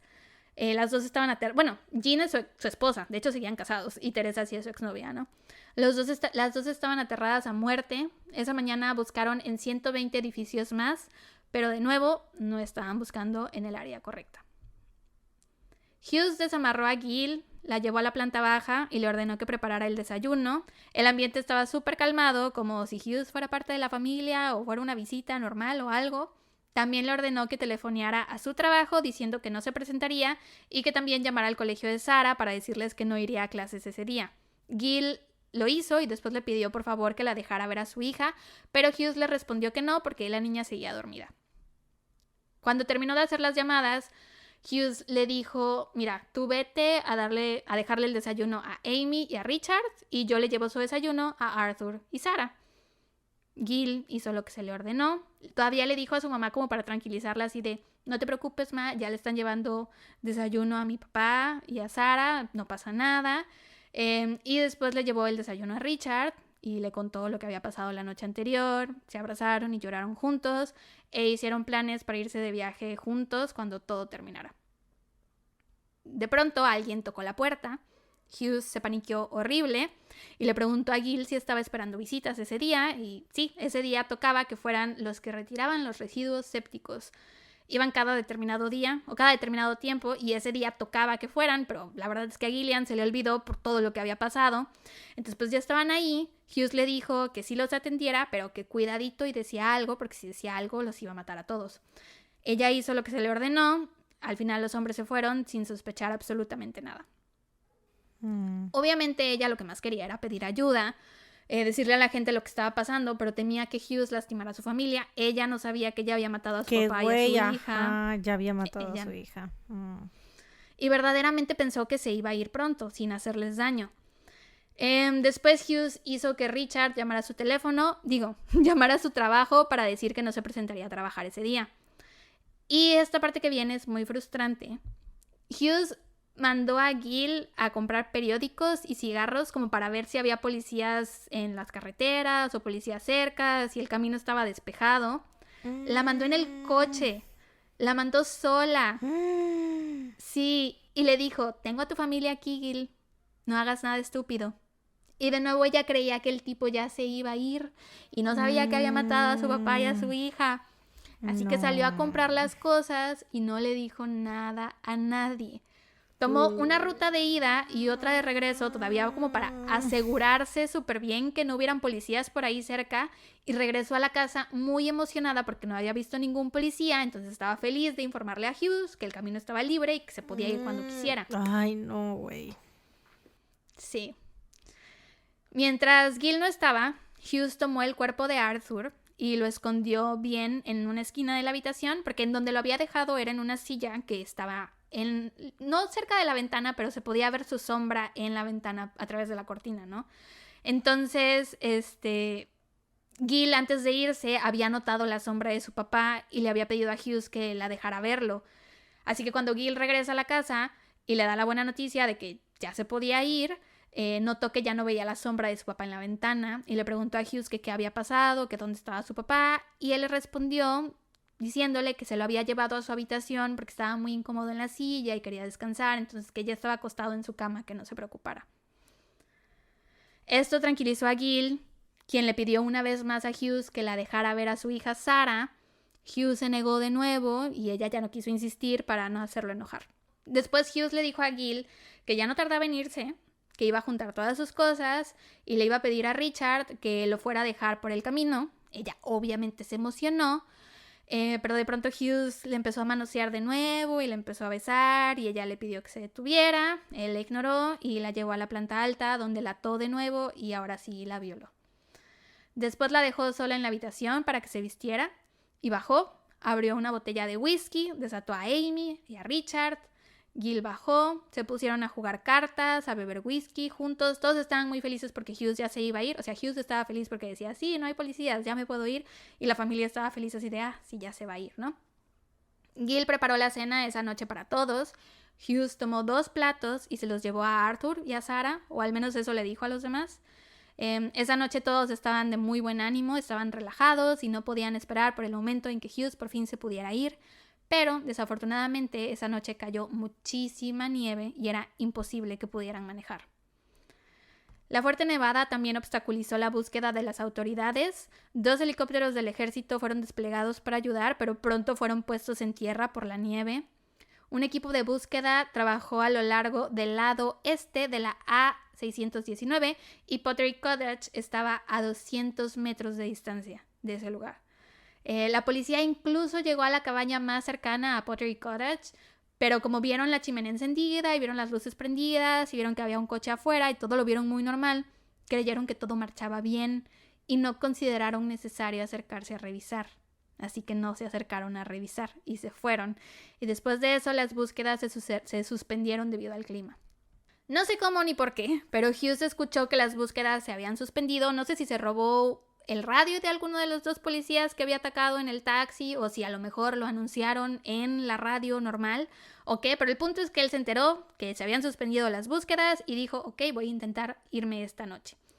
Pero decidió que primero haría como unos viajes de prueba, por así decirlo. Se llevaría a Richard y a Gil con él, lo subió al coche y se fueron los 3 juntos, no sin antes dejar atada a Amy y dejarle agua y comida a los animalitos de la casa. Pero había demasiada nieve y no pudieron llegar muy lejos. Regresaron a la cabaña y una vez más Gil y Richard le pidieron que por favor los dejara ver a Sarah. Hughes de nuevo se negó y esta vez les enseñó una foto de su hija y les dijo, miren, esta es mi hija. ¿Cómo voy a ser yo capaz de hacerle daño a una niña si yo también tengo una? Qué pendejo. Ya sé. Hijo de su perra verga. Esa noche Gil, Richard, Amy y Hughes durmieron los 4 juntos en la misma habitación. Los 3 miembros de la familia estaban como viendo si podían escapar o algo, pero él se durmió pegado a la puerta y tenía sus armas, sus hachas y sus cuchillos como pegaditos al cuerpo, entonces prefirieron no arriesgarse. A la mañana siguiente, ya era viernes, Gil preparó el desayuno una vez más. Hughes tomó 2 platos y se los llevó a Arthur y a Sarah.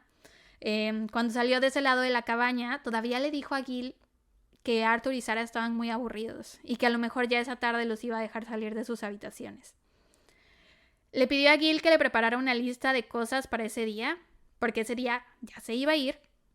Le pidió comida enlatada, una parrilla eléctrica, un abrelatas, un sartén, dulces, cigarros, periódicos y también le dijo que por favor le comprara un libro a Sarah como regalo para que se entretuviera en lo que él se iba. Los encargados de ir a hacer las compras fueron Gil y Richard, ellos 2 solos. Salieron al mundo, sin Hughes. Richard quería ir con la policía a pedir ayuda, pero Gil insistió que no querían poner en peligro a sus papás y a su hija. Y aparte Hughes ya se iba a ir. De nuevo, ella pensaba que Sarah y Arthur seguían con vida. Gil mencionó más adelante que aun cuando estaban solos en el coche y iban en completo silencio, no se sentían cómodos hablando entre ellos, porque aunque Hughes no estaba ahí presente, sentían su presencia. O sea, sabían que ellos no estaban en la casa y que Hughes estaba en la casa, pero sentían que él los observaba, que los podía escuchar, porque así de controlados los tenía ya para ese punto. Cuando regresaron a la cabaña, Hughes hizo que lo llevaran al lugar de trabajo de Richard para que pudiera robarse el dinero de la caja chica. Y regresaron una vez más a la cabaña.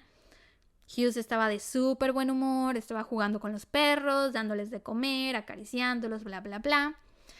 Después reunió a Amy, Richard y Gillian y les dijo que ahora sí ya se iba a ir y que se iba a llevar a Gil con él.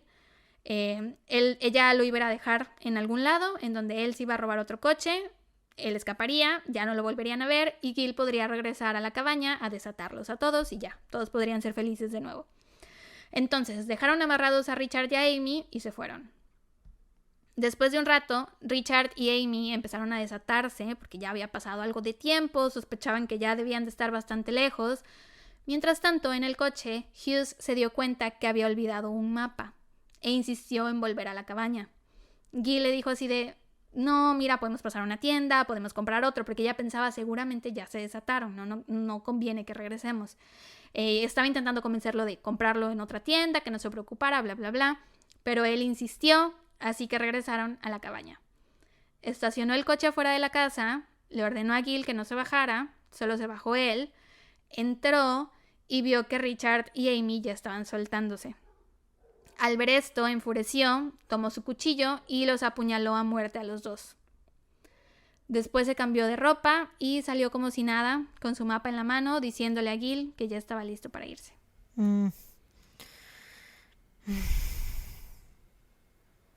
Sin embargo, el coche no arrancaba. Entonces mandó a Gillian a la casa de un vecino para pedir que lo ayudaran a remolcar el auto. Cuando llegó a la casa del vecino, creyeron que estaba ebria porque estaba toda alterada y balbuceaba mucho, estaba muy nerviosa. Ella hasta ese momento seguía creyendo que su familia seguía toda con vida y que estaban a punto de liberarse de este hombre, entonces estaba muy nerviosa y se le salió decir que necesitaba ayuda con su coche porque Richard estaba amarrado, que si no habían leído los periódicos o qué, porque en los periódicos decían que era muy probable que Billy Hughes tuviera prisionera alguna familia, ¿no? Entonces les dijo: sí, Richard está amarrado, por eso necesito su ayuda, que no han leído los periódicos o qué pedo. Es entonces que el vecino como que empieza a hilar la historia y dice: ok, sí, va, yo ahorita voy y te ayudo, espérame un momento, tengo que ir por mi coche y ya ahorita te alcanzo, ¿no? Entonces Gil regresó con Hughes, le dijo que en un momento llegaba el vecino. Mientras tanto, el vecino lo que hizo en realidad fue meterse a su casa para llamar a la policía, pero su teléfono no daba línea. Hughes había cortado las líneas de teléfono de las cabañas más cercanas, de las dos cabañas más cercanas. Entonces el vecino se trepó a su coche y fue a casa de otro vecino y desde ahí ya alertó a la policía. Ya eran como las 8 de la noche más o menos. El segundo vecino, al escuchar todo esto, tomó su arma y le dijo al resto de los vecinos que se prepararan por cualquier cosa. Mientras tanto, en el coche afuera de Pottery Cottage estaban Hughes y Gil esperando a que llegara el vecino. Hughes ya se estaba poniendo todo histérico, le estaba reclamando que seguramente le había contado todo al vecino, cuando de pronto de una de las ventanas de la planta alta de la casa salió Amy. No se sabe si se aventó o se tropezó, pero el caso es que cayó del segundo piso al piso, o sea, de la segunda planta al piso, y se levantó y empezó a caminar toda moribunda, cubierta en sangre, hacia donde estaba Gil. Gil empezó a gritarle a Hughes que qué le había hecho a su familia, pero Hughes le dijo que seguramente su mamá se había lastimado solo por la caída, ¿no? O sea, que él no les había hecho nada, que todos seguían con vida y bla, bla, bla. Y se llevó a Gil arrastrándola del brazo. Ella estaba usando toda su fuerza, pero Hughes era mucho más fuerte que ella. Y la arrastró hasta una casa donde de casualidad vivía un mecánico con su esposa que se llamaba Maggie. Hughes tocó a la puerta y dijo que necesitaban ayuda, que su coche se había descompuesto. Mientras Hughes hablaba con el mecánico, Gil le hizo señas con la boca a Maggie y le dijo como save me, o sea, sálvame, pero sin decirlo, ¿no? Nada más con el movimiento, y por suerte Maggie le entendió. Les dijo: sí, ahorita mi esposo va y los ayuda, vayan a esperarlo ahí a la camioneta que está en la cochera, ahorita vamos los dos, bla, bla, bla. Y ellos dos caminaron primero y detrás iban Maggie con su esposo, el mecánico. Entonces, en lo que caminaban, Maggie le iba contando a su esposo lo que estaba pasando. Y ya. Entonces, se suben a la camioneta y se dirigen hacia Pottery Cottage. Ahí nada más iban el mecánico, Gil y Hughes. El mecánico lo que hace al llegar a Pottery Cottage es que amarra una cuerda al coche, a su camioneta y entonces como para remolcarlo, pero todo lo estaba haciendo mal. Estaba intentando ganar tiempo porque Maggie, su esposa, se había quedado en la casa intentando contactar a la policía. Entonces estaba intentando hacer lo más de tiempo que pudiera para que la policía pudiera llegar a tiempo, ¿no? ¿Cuántas veces he dicho tiempo? No lo sé. Sin embargo, ahí va de nuevo, solo pudo ganar tanto tiempo como le fue posible. Tampoco quería ponerse en peligro él o a su esposa, así que después de un rato ya no podía seguirse haciendo pendejo y no le quedó de otra más que pues verdaderamente ayudarlos y arreglarles el coche. Y pues ya los tuvo que dejar ir a Hughes con Gil, no sin antes haber memorizado la placa del coche. Regresó a su casa y ahí ya habían varias patrullas, les dijo todo, les dio el número de la placa y les dio una descripción de Hughes y de Gil, y 10 minutos más tarde el coche fue encontrado. Hughes se dio cuenta que los estaban siguiendo, así que aceleró la velocidad. Las patrullas necesitaban asegurarse de que fuera el coche correcto, así que lo rodearon, le cerraron el paso. Pero, se hace cuenta que pusieron las patrullas a los lados y un oficial se paró enfrente, o sea, en medio de la carretera como para que Hughes se detuviera, pero Hughes no planeaba detenerse. Y pues le aventó el coche al oficial, que literal se tuvo que aventar del camino porque si no lo iban a atropellar. La persecución siguió y Hughes solo se detuvo porque se estrelló contra una pared. De nuevo, recordemos que los caminos estaban llenos de nieve, o sea, había habido una tormenta la noche anterior. Para este punto ya estaba rodeado de nuevo. El inspector jefe detective Peter House era el encargado de la negociación de rehenes. Hughes se bajó del coche y colocó el hacha sobre la cabeza de Gillian, amenazando con matarla si se acercaban, y exigió un vehículo en el que poder escapar. Se robó una camioneta, de nuevo subió a Gillian con él y la persecución continuó por 45 minutos más, de nuevo en medio de caminos repletos de nieve. Ahora, los polis que andaban en la persecución no sabían nada de los asesinatos de Pottery Cottage. Se les avisó como a las 9 de la noche que habían encontrado 4 cuerpos sin vida dentro de la cabaña y que el asesino se había llevado al 5º miembro de la familia como rehén. Se unieron más patrullas a la persecución, ya tenían autorizado el uso de gas lacrimógeno y de armas de fuego si era necesario. Un joven oficial escuchó en su radio que la persecución se dirigía hacia donde él estaba y había un autobús por ahí cerca.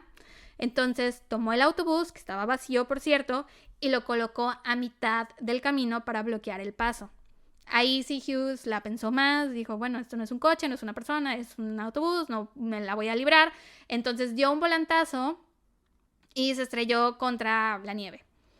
El inspector jefe detective Peter House era el oficial con el alto más rango ahí, así que tomó el control de la... Con el rango más alto, güey. ¿Qué dije? Con el alto más rango.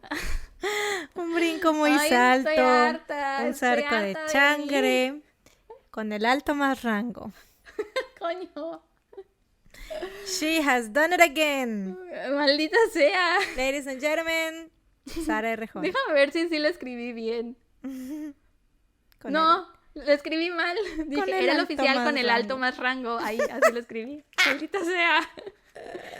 Bueno, ustedes me entienden. Ya están acostumbrados a mi dislexia, supongo. Bueno, el punto es que era el oficial con el rango más alto, gracias. Así que tomó el control de la situación y se dirigió hacia el coche. Hughes tenía agarrada a Gil, sosteniendo el hacha contra su cuello, y también dijo que tenía un cuchillo al otro lado de su cuerpo y que la iba a matar si alguien se acercaba. El detective House se fue acercando poco a poco y le preguntó qué quería, cuáles eran sus condiciones. La negociación duró casi 1 hora. Y lo que les voy a decir a continuación, lo que les voy a leer son citas textuales de lo que dijo el detective House. Estaba tratando de persuadirlo de que se entregara.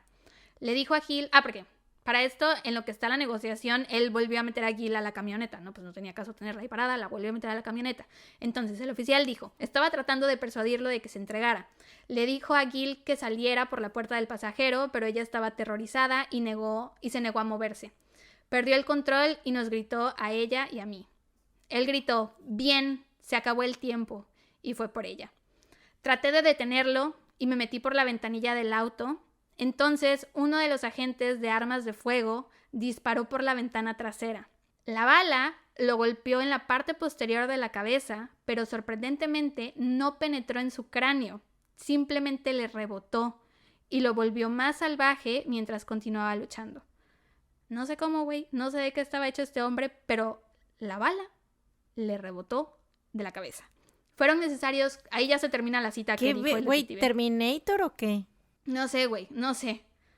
No tengo idea de qué estaba hecho este hombre. Fueron necesarios 4 tiros para poder matarlo. Uno de los detectives corrió hacia el costado de la puerta y disparó el último tiro que le entró por el hombro, pero terminó llegando a su corazón y matándolo. Esta fue la primera vez que un oficial de la policía de Derbyshire mataba a tiros a alguien. No tenían práctica para nada con armas de fuego. Creo que nunca le habían disparado jamás a nadie, ni siquiera en prácticas. Y también fue la primera vez que la policía británica mataba a tiros a un prisionero fugitivo. Gill salió del auto y estaba prácticamente ilesa. Solo tenía un rasguño en la frente. Y may I please remind you que estrellaron el coche 2 veces. O sea, estuvo en 2 choques muy fuertes. Uno contra una pared y uno contra la nieve, y salió prácticamente ilesa. Bueno, al menos físicamente, ¿no? Pues el trauma, vaya, inmenso. Después de eso se le notificó que era la única sobreviviente de su familia y que su papá y su hija habían muerto desde la primera noche en que Hughes había llegado a la cabaña. 2 días más tarde, Gill dio su testimonio a la policía. El testimonio fue tan detallado que quedó de 29 páginas de largo. La prensa fue muy respetuosa con ella, le dieron su espacio y con la ayuda de sus amigos y la familia que le quedaba, logró seguir con su vida. Dio una sola entrevista para el Daily Mail. Sus amigos y familiares la animaron a darla porque le iban a pagar un buen billete. Entonces le aconsejaron que la diera para que así pudiera usar ese dinero para continuar con el resto de su vida, como para no tener que preocuparse por trabajar o mantenerse o así. Mínimo poder sacar algún beneficio de eso que le pasó, ¿no? Sí, porque pues otra opción que podía, no iba a regresar a vivir a la cabaña. Y no la podía vender porque nadie la iba a comprar. Entonces iba a tener muchísimos gastos, entonces le aconsejaron que diera la entrevista. La dio el 14 de febrero de 1977. Y después de eso no ha vuelto a hablar del tema. Nunca ha permitido que conviertan la tragedia en película. Y se han publicado algunos libros sobre el caso, pero ninguno es escrito por ella. Y tampoco recibe dinero por la venta de ninguno de estos libros.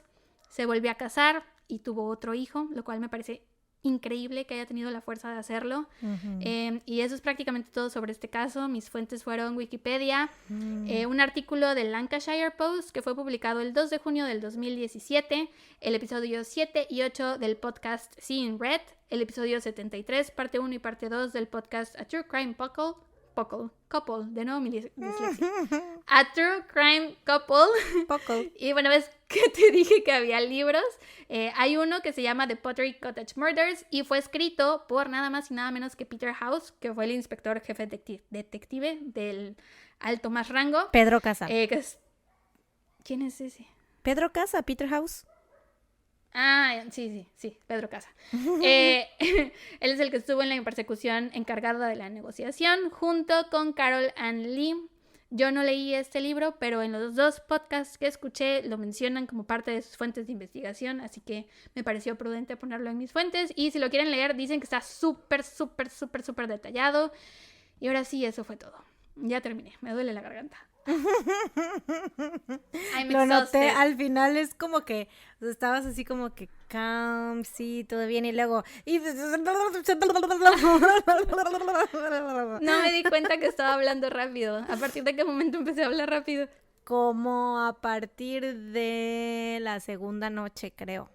Chamble. Bueno, para la otra avísame porque no me di cuenta. Pues es que, o sea, tampoco te quise parar. El tren ya había salido, güey, de la estación. O sea, ya no había manera de parar ese tren. Por eso ya casi no te interrumpí porque fue como de, pues bueno.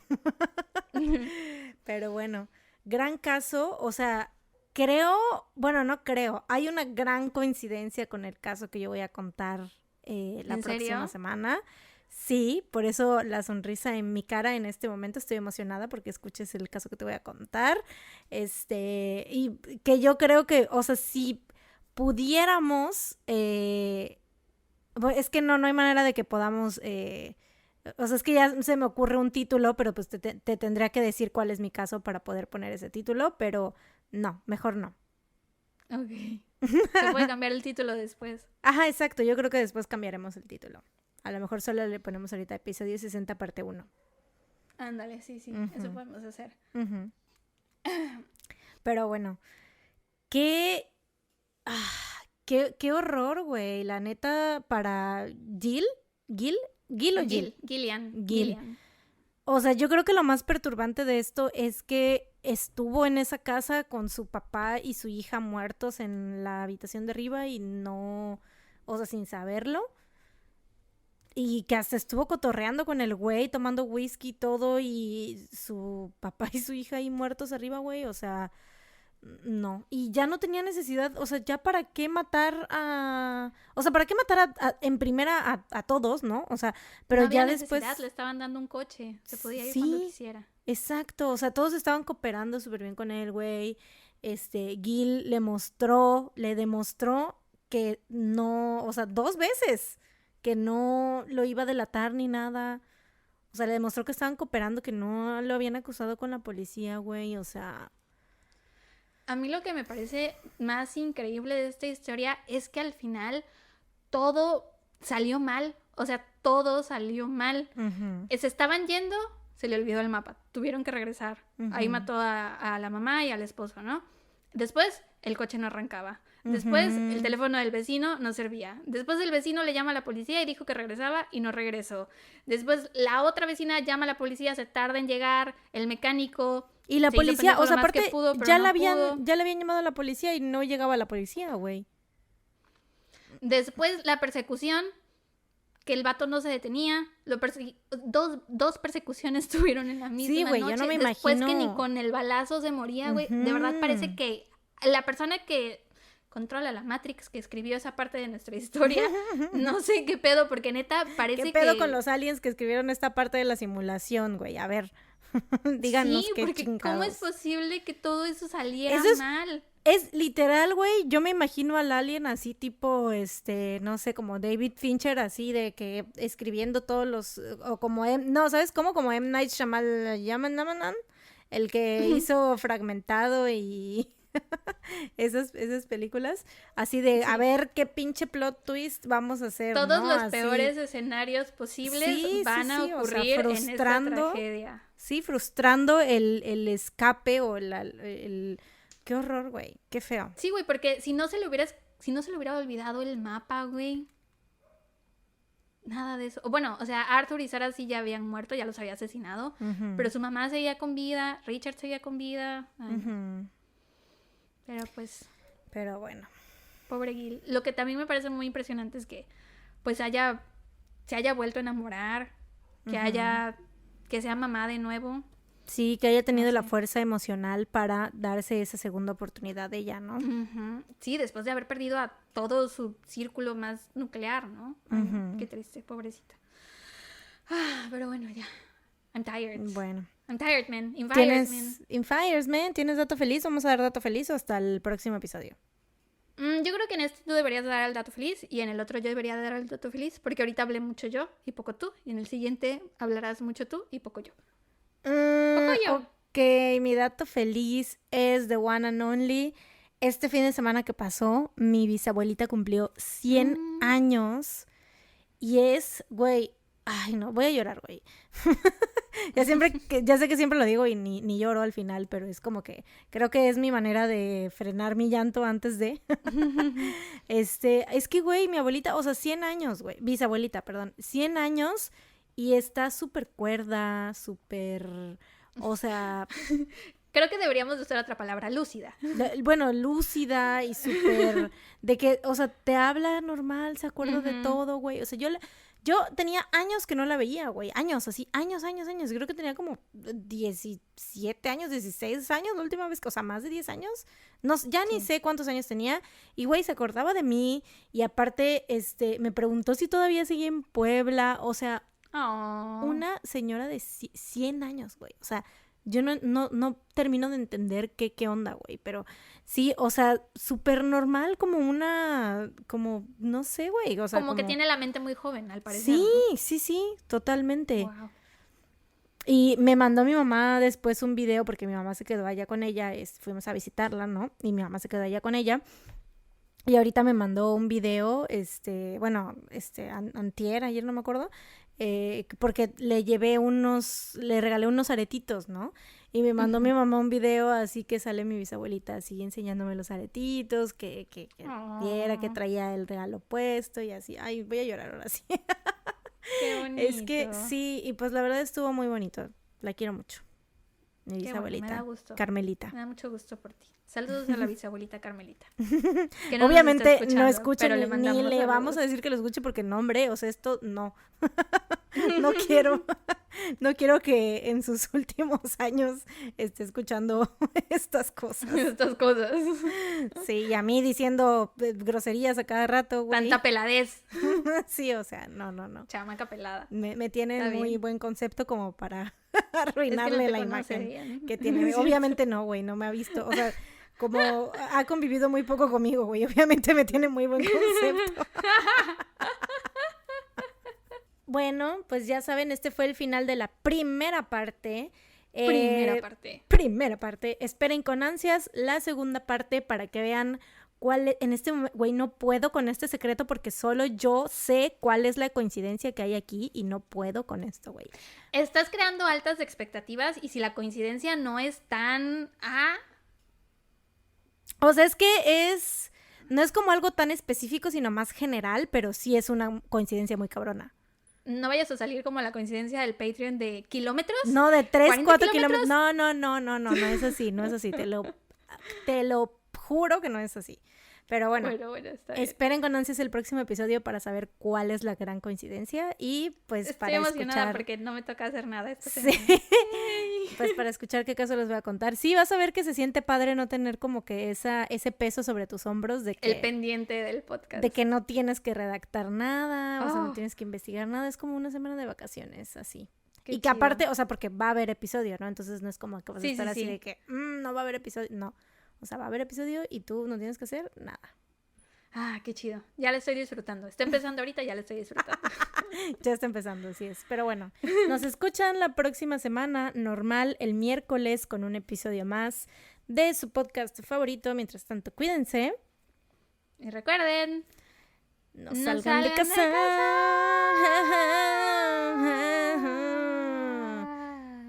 Tun, tun, tun. Tun, tun, tun. Bye, bye. Bye.